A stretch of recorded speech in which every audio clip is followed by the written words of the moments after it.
ఈ దాన ధర్మాలు నిర్వహించాలి. తనకి ఐశ్వర్యం ఉందా దానం చేస్తాడు. తనకి ఐశ్వర్యం లేదు గోగ్రాసం అంటారు. చేతి నిండా కాసిని పచ్చగడ్డి పరకలు పట్టుకెళ్ళి ఒక ఆవుకి తినిపించి ప్రదక్షిణం చేసి నమస్కరిస్తే చాలు. ఇవి పుట్టినరోజు నాడు తప్పకుండా జ్ఞాపకం పెట్టుకుని చెయ్యవలసినటువంటి విషయాలు. వీటికి విరుద్ధంగా పుట్టినరోజుని మాత్రం చేసుకోకూడదు. అది కేవలం మట్టు మీద ఓ అక్షతలో పువ్వో వేసి నమస్కారం చెయ్యి. అది నీ ఇంట కాంతి నింపుతుంది, నీ జీవితాన్ని నిలబెడుతుంది. గురువుగారికి నమస్కారం చేయి, తల్లిదండ్రులకు నమస్కారం చేయి, పెద్దలకి నమస్కారం చేయి.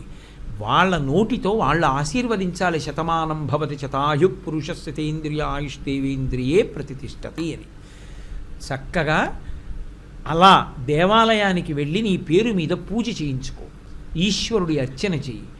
అపమృత్యు దోషం కబళించకుండా ఉండడానికి నల్ల